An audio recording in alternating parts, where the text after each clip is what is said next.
एक प्रसंग मुझे कभी कभी याद आता है। हमारे ब्रज में जब श्रीनाथ जी विराजते थे ना, तो श्री वल्लभाचार्य जी के सबसे बड़े पुत्र गोसाई विठल नाथ जो सेवा करते थे ठाकुर की, तो एक दिन ठाकुर जी की सेवा में रात्रि में दूध का भोग लाई। गोसाई विठल नाथ परम भक्त हैं और इन्होंने, जैसे पिता और पुत्र का प्रेम होता है ना, इन्होंने ठाकुर को भी अपना पुत्र माना, पुत्र भाव से भगवान को भजा। और नाभाजी ने इनके लिए भक्तमाल में लिखा है कि विठल नाथ ब्रजराज जो लाल लड़ाई के सुख लियो,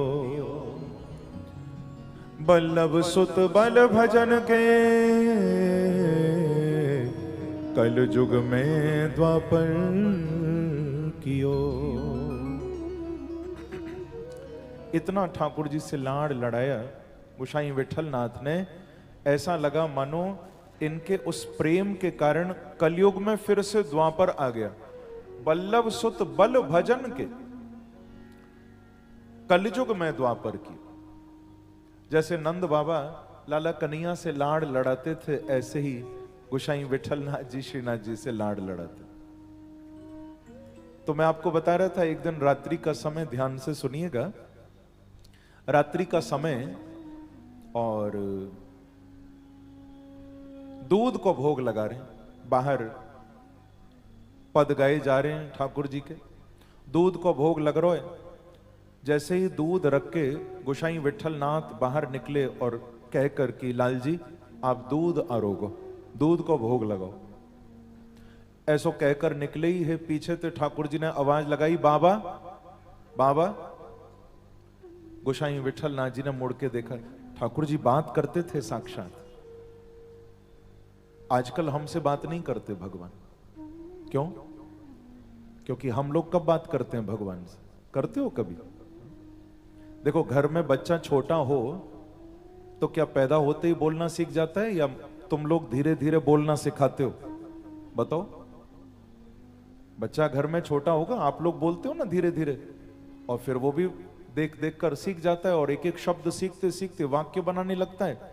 और फिर तो महाराज एक दिन ऐसा भी आता है, कहां तो माँ बाप सोचते थे बोलना सीखे बोलना सीखे, फिर एक दिन ऐसा आता है, भैया ने चुप भी है जायो कर तू। फिर बच्चा इतना बोलता है कि महाराज तुम्हें ही ना बोलने दे। पर पहले तुमको बोलना पड़ता है, फिर वो बोलना सीखता है।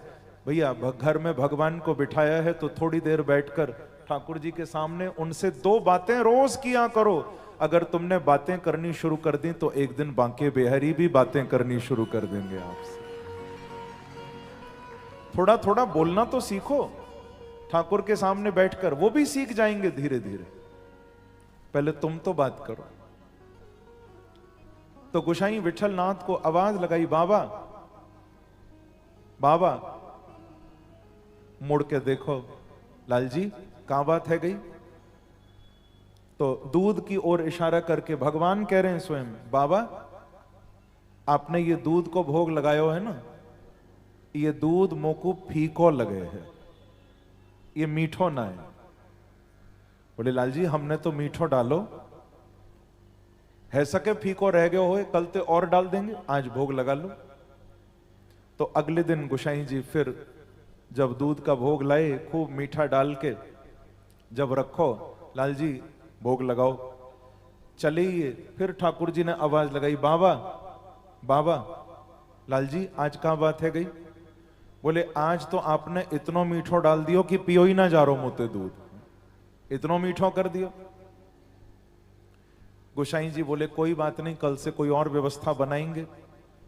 अगले दिन जब गोसाई विठल नाथ दूध का भोग लाए ना, तो दूध और गुड़ साथ में ले आए। बोले जितना डालना हो अपने आप डाल डाल के पियो, हमसे रोज का झंझट नहीं देखा जाता। कभी कहो फीको रह गयो, कभी कहो मीठो ज्यादा है, अब अपने आप डालो जितनो चाहिए। बोलो बांके बिहारी लाल।